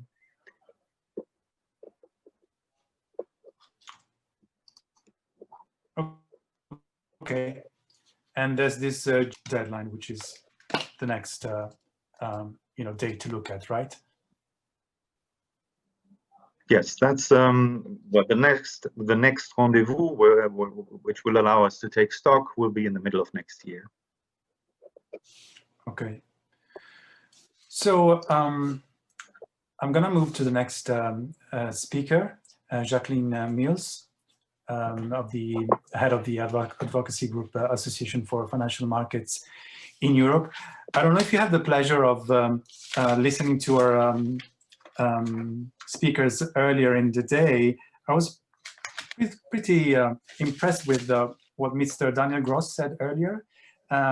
He said that, if I understood right, he said that the priority right now is for member states to implement instruments to attract capital and alternative sources of capital for companies, rather than a cross-border capital markets union. Why instead is it so important? Thank you, Marco. Thank you for having me here. I'm honored to be part of this event, and especially being part of this panel with so many other distinguished speakers. I think that I won't repeat what others have said about the importance of capital market union. We know that we need a capital markets union across the EU, which is integrated to help rebalance the funding structure of our economy, which is too reliant on bank financing for the moment. Excuse me. Integrated capital markets in Europe are also a key means of fostering cross-border private risk sharing, which is something that we very much need to. That I think is also one reason to carry on building integrated European markets and not just focusing on domestic markets. And clearly we need to attract more capital for all of the reasons that have been mentioned too, particularly equity capital to finance the recovery as well as our transitions to greener and more and digital economies. I think that perhaps, so unfortunately I didn't have the chance to listen to the earlier session. I think that building local capital markets helps, of course. Anything that sort of helps grow scale and helps quickly get financing to where it's needed is useful. I think, unfortunately, it's perhaps easier to do that than to really break down the barriers that other speakers have mentioned. And that's perhaps one of the things. It just will probably take us longer to build a really European capital market. But we all know that despite positive trends of this year in particular, our European capital market remains undersized compared to its potential, compared to other jurisdictions. And so I think it's also about, if we want to tap global sources of capital, we also really need to build up the scale. So our primary markets need to be developed further. We also know that our secondary markets in Europe are not as deep or as liquid as in other jurisdictions. And secondary market liquidity is important for primary markets because it facilitates issuances in primary markets. So it helps ensure or provide investors with confidence that they'll be able to transfer securities when they need to. And I think that's something perhaps that the Commission could look at in more detail as to whether or not there isn't a way to try and create that dynamism in our markets that David Wright was referring to earlier, by looking at whether or not there are parts of MiFID, our securities market framework, that could perhaps be tweaked to create those more vibrant secondary markets, which are more liquid and will provide investors with better returns and lower transaction costs. I think ultimately that's what we need to do, because we need to give investors the best experience they have in investing in our markets. That's how we will attract the capital that our corporates and our governments need ultimately. So I think unfortunately the local route is perhaps being privileged because it is one of the easiest tools that we have, but we shouldn't stop there. I would say that it's much, we need to benefit from the scale so that we can remain competitive internationally too. Right. And in fact, you know, the reliance on local, you know, states and local sources of funding, especially during the pandemic, has resulted in, you know, bloating a debt. I think we calculated Euro area companies added more than 400 billion euros in debt over the first half of the year. So the reliance on bank loans, on debt, on state guarantees is at a high, and this is why it's so crucial to get alternative sources of capital, and why CMU, the discussion about CMU is linked with the banking union. And this is where I want to introduce the next you know, panelist, Professor Rainer Mazera of the Guglielmo Marconi University. So if you could shed a light on the link between banking union and capital markets union, and why these two pillars have struggled, you know, to be implemented so far, and what the you know, what the prospects are going forward. Thank you, Marco. Can you hear me? Yes. Yes, excellent. Because there was a bit of internet fatigue earlier on, and this is understandable. That's why we need a digitalization exactly. funds. And 5G. But let me first of all take a few seconds to thank all the sponsors, but above all FEBAF, for this very important initiative. It is something like 10 years that FEBAF is insisting on the need to have good investment, not only investment, but good investment And we are perhaps at the time, precisely because of the difficulties that we faced, to change the structure of thinking. But of course, this must go hand in hand with a significant change in the way we deal with the current problems, as we heard today from many speakers. At the cost of being provocative, let me start with two basic points. First of all, I believe that banking union and monetary union go hand in hand with a well-functioning capital markets union. Some in the past, perhaps even today, continue to think that the capital markets and the banks are not complementary. Indeed, they are competitors. If we look at the United States, and somehow I believe that we should have a closer look at what happens on the other side of the Atlantic, this, so far as I understand, is exactly the opposite. I just offer you one, perhaps too simplistic example. Look at the two largest banks in the EU and in the United States. JP Morgan Chase and Banque Nationale de Paris, Paribas. The two have more or less the same size in terms of assets. They have, I think, similar qualities. They work in very interesting and important markets, but for some reason or other, and I think I know the other reasons, the two banks have a price-to-book ratio which is one is 1/3 of the other, or half the other. And this is a very weak point of European banks. Why is it? Because in the United States, the interlacing, the interlocking, the intertwining of capital markets and very large banks, but also small banks, are very close. And this becomes a source of resilience for the two sectors. In the United States, for instance, they are not talking about the need for a US bad bank. Why?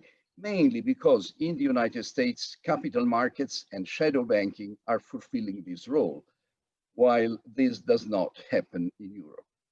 So the first thing, the two things work in terms of competitive banks and non-bank financial intermediaries and capital markets work in terms of competitive complementarity, not competition. And this is one of the reasons why we badly need in Europe a truly operational capital markets union. Irene indicated one key point earlier on, which is often dismissed in policy and even analysis from an academic point of view. The need to have a safe asset is a fundamental need both for the capital markets union and the banking union. Put it more concretely, you don't need to have a safe asset. You have to have a term structure of interest rates on safe assets, which allows both bank and capital markets to work closely. So this is my main point. And second point, we need some reconsideration of the regulation on the whole system in Europe, because too much emphasis on capital for banks and insurance companies is right from many points of view, but may become a delicate point in the trade-off between growth and resilience and stability of the system. Why? Because the need for having more capital, for having economic capital, is a basic need for all firms, financial and non-financial.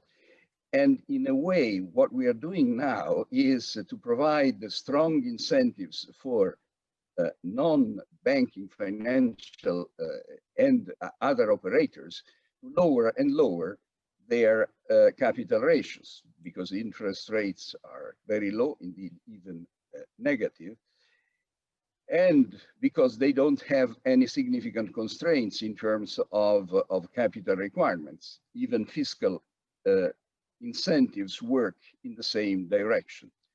So the other point of my contention is that we should have more capital into the enterprise sector, and we should favor it in many possible ways. I'm going to stop, but I go back to the original intervention today by Luigi Abete. He made very clearly the point that notably in Italy, but not only in Italy, in Europe, we need to have a more resilient small and medium-sized enterprise sector, which requires capitalization. And again, I submit that a good, vibrant banking sector and recapitalization, and therefore good capital markets, go hand in hand. They are not opposite to each other. They should be work in a complementary way, which requires some changes in regulation. Just to follow up, you're suggesting, and I think it's part of the action plan, that banks and the financial institutions could have lower restrictions to invest equity in companies. Another big actor is pension funds, I'm thinking, no? Yes, not only that. Earlier on, Fallis indicated this clearly. Why is it that we should concentrate on strict appliance of regulations to banks right now, while other intermediaries and other operators do not have to fulfill the same rules? So I believe that the rule-making process should be more homogeneous, and what I call the one-size-fits-all regulation should give way to a more sophisticated approach, much as it happens in the United States. Right.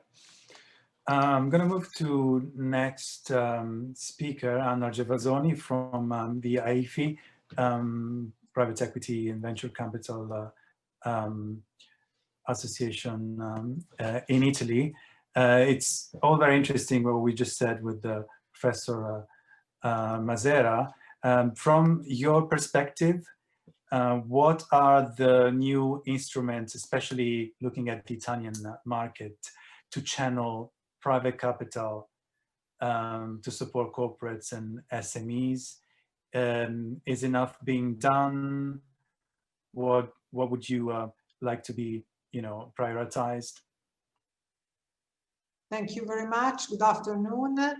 So it's a pleasure to be in this so important panel. And first of all, of course, we have a need of private capital, more private capital to help our small and medium enterprises, but not only, because with private capital you finance enterprises and infrastructure. So we have to rebuild those two different, many important piece of real market, real economy.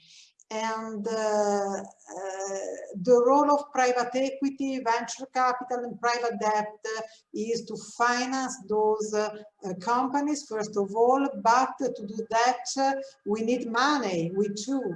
And so it's very important, for example, at Italian level, what the government did with the new scheme called PEER to try to raise funds from retail people to invest in real economy, but it's not enough, because all in Europe you can find dedicated instruments, not only to retail, but first of all, as you know perfectly, as other panelists perfectly know, to institutional investors and to semi-professional investors. So what the new good news is, in Italy we are trying to launch LTIF, with a good fiscal treatment, but what we have to do is, and so this is the new opportunities of the CMU, is first of all to stress the importance of LTIF and to improve the LTIF rule. Also, for example, as President Cipolletta said, to facilitate LTIF working as fund of fund. Then we have to work all together because, for example, it's important in Italy, first of all, but not only in Italy, to have the semi-professional investor. I think it's very important task for us to have not retail money, but qualified money from private. So in private equity, in venture capital, we have family offices all around Europe. They provide funds, but we have also all the private banking system. So in Italy, we have a very difficult in between the institutional investor and the retail investors to have this kind of fundraising opportunities to invest in real economy. So we are working all together also in FEBAF house to stress these points. Okay, thanks. I have a follow-up questions for everyone, and I know it's one of the goals in the action plan. Is there also a cultural barrier in Europe to invest risk capital? I'm thinking of, maybe it's a stupid example, but the Airbnb IPO. I mean, Airbnb right now, I mean, it's probably not the best lucrative business in the world, right? You know, during the pandemic, and yet, you know, we've seen the returns on the first day of trading. What need to be done in terms of you know, breaking down cultural barrier for you know, for this to tap this huge saving you know, pool that's there in Europe and it's untapped. I don't know, Mr. Wright, for instance.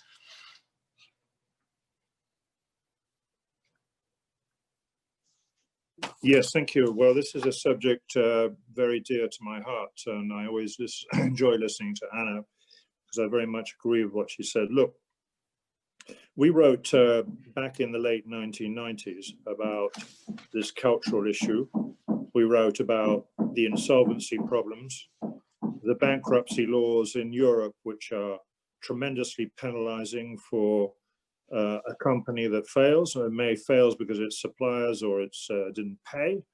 Whereas in the United States, they have, in my view, a much more intelligent system in general of dealing with bankruptcy in general.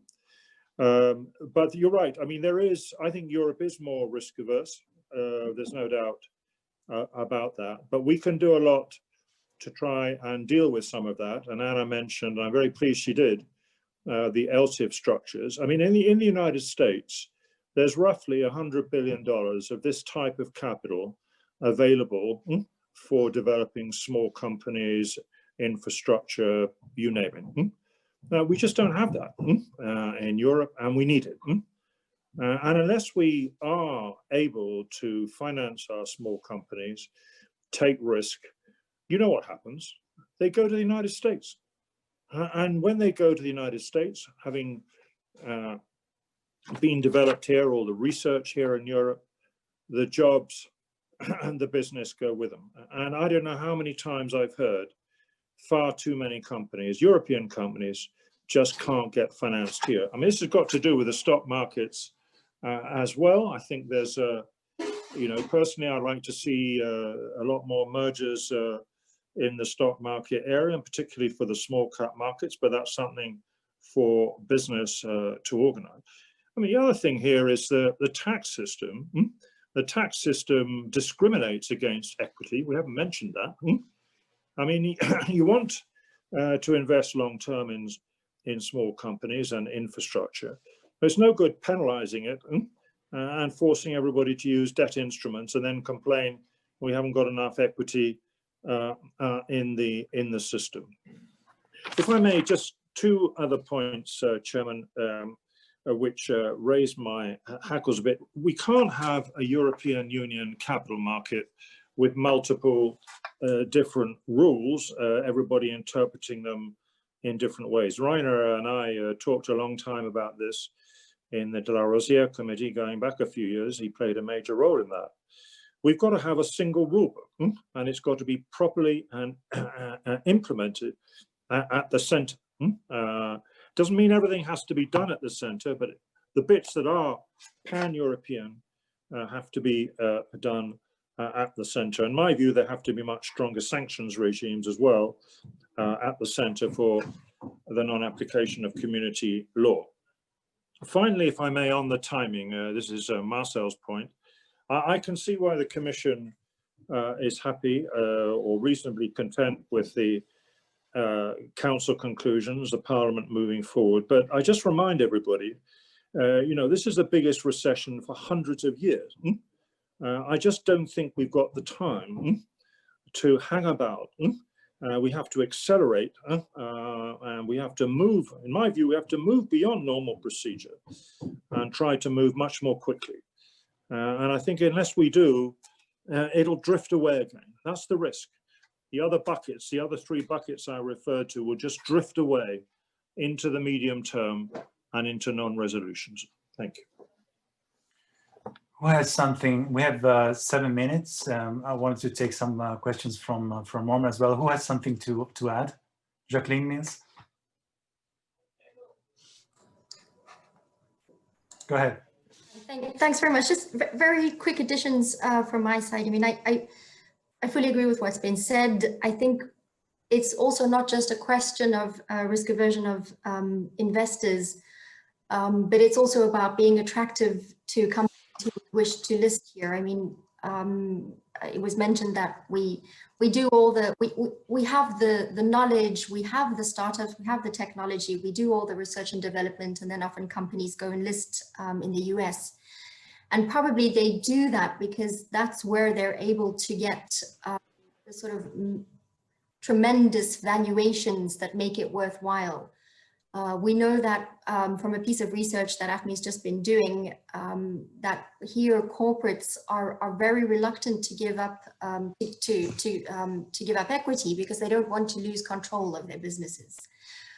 So you need also to have a kind of incentive to be able to give up that control. And it's only with those kind of valuations that you see in the deepest markets that provide sufficient incentives. So I think, again, that's a reason to look at trying to make our markets, our secondary markets, more vibrant, dynamic and liquid. It would also help encourage listings here in the primary markets. And then one other quick point I wanted to make was, we've been speaking about the different tools available and the sort of urgency of deploying them. We have a tool at our disposal. It's not a new one, and the Commission and the co-legislators have been looking at trying to revive it for a long time, but so far with relatively little success. And I'm talking about securitization, which can be a key tool for unlocking funding for the real economy. I think Chair Tignani mentioned that she was chairing negotiations on the capital markets recovery package, which included a chapter on securitization, trying to help banks transfer their risks to the markets, thereby freeing up funding capacity that they could then deploy to the real economy, to corporates, SMEs, that could help them manage their NPLs, their non-performing portfolios. Unfortunately, time and time again, and we haven't seen the full details of what's just been agreed amongst the co-legislators, but we're not very optimistic that it's going to be transformative.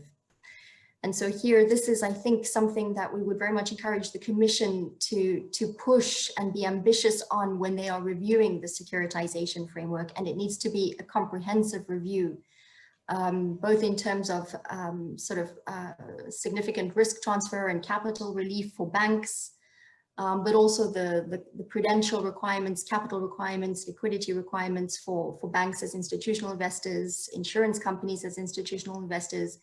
There really needs to be a sort of wholesale look at securitization regulation, so that the policy objectives that we hear everyone talk about are actually translated into a framework that is economical and practicable on the ground. Thank you. Thank you. In fact, a question, I thought of a question while you were speaking. Professor Mazera, does Europe need a Freddie Mae, Freddie Mac? They have been, they are a part of the different game in the United States, a different game where, I repeat, there are complementarities which unfortunately we cannot exploit here in Europe.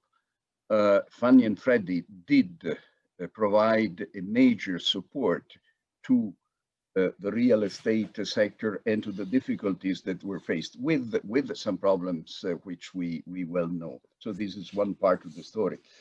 But what I would like, if I may, to draw your attention to, Jacqueline, I agree with you, but there are a number of innovative financial instruments which can help towards this need to maintaining with due regard to the existing owners and to avoid the transformation of equity capitalists into new capital. There are a number of operational instruments which have been used. The final point I would like to make is the following. We did not make it enough, I believe. We have in Europe, while I was looking at the other side of the Atlantic, but we have in Europe the best example of what we can do, and this is the European Investment Bank Group, the European Investment Fund, and the European Investment Bank, which has now become the bank for the climate of Europe. And it is perhaps the most important world financial institutions combining capital markets. It is a bank, a long-term bank, and therefore we have to follow and give full support to what the European Investment Bank Group is doing. Thank you. Thank you. From the studio in Rome, do you have any questions? We have a couple of minutes. Yes, Marco, we actually have some questions that Franco would be pleased to pose, but in a very, very concise and effective way. Please, Franco. Yeah, okay. So because we have no time, I will suggest you to answer in maximum 15 seconds, if possible. So the question is the following. I put it in a very diplomatic way, but it was not diplomatic anyway. Action to generate new bank lending to SMEs have had no observable effects. So could you suggest one action in order to have some observable effects in the next, let's say, 6 months, 8 months for SMEs? This is the question. Yes. So, I mean, who wants to? We accept volunteers. We accept volunteers. Rainer Mazzera, maybe all day, right? Not in you have three seconds, but three hands raised. Okay. I would not accept the premise of the question. This is not true. It's not true in Europe because a lot of support has been given with the security of government insurance. And then again, look at what happens in the United States. Why is it in the United States, smaller banks, the community banks, which are 97% of total US banks, have provided 40 or 50% of new credit to small and medium-sized enterprises through the intermediation of SBA? So I find your premise as lacking, or at least worth investigation, which unfortunately we do not have time now to pursue. David. Okay. Or Jacqueline. Jacqueline, we want to... okay, David. Yeah, very briefly, I think there may be a case for looking at some of the capital rules again. Maybe they're too strict. That has definitely been a view of from the insurers. Very strong French view, for example, that they're too draconian.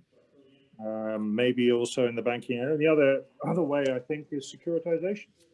You want to loosen up the balance sheet, move the credit into marketable securities.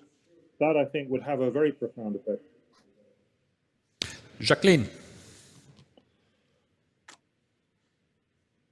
Nothing. Jacqueline? Hi.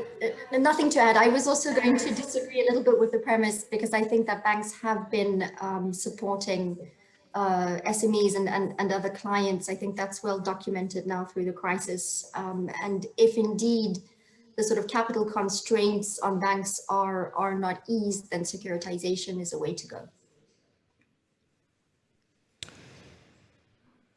I see that Marcel Haag is nodding. Maybe there is something more to add? No, I think I would have referred to securitization, but this will take a little longer. Okay, Marco, thank you very much. Maybe, Marco, you want to add some final remarks, or shall we close this very long day from the studio room? Okay. I just want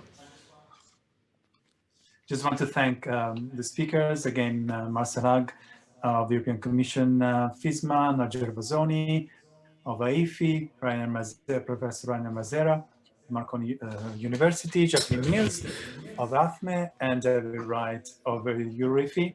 And personally, I would like to say that I am encouraged that Mr. Haag is said the Commission is, happy with the progress of Capital Markets Union Action Plan and the Council statements. And thank you very much for joining us. So thank you, everybody. Thank you very much, everybody. And now let's go back to our final remarks. We are really close to end now, but just let me mention the main issues, the main topics for the tomorrow day. So there will be a couple of sessions in the morning. The first one starts at 9:30 on sustainable finance. The second one will follow on innovation and fintech, insurtech. Then there will be a break, finally a break. And then in the afternoon, our final session will deal with, let's say, the more general issues like every year, actually. So multilateralism, transatlantic relations, Europe in a wider arena. And we'll have some connections with Washington, with the Bretton Woods Committee, but there will even something very, very specific and something that we hope that will be at least as interesting as the day that we have been spending together today. So, Franco, Paolo, Emanuela, and of course, all our attendees and all our prestigious and outstanding speakers, partners, and friends. So, let's see each other tomorrow morning, 9:30. Thank you very much for being with us.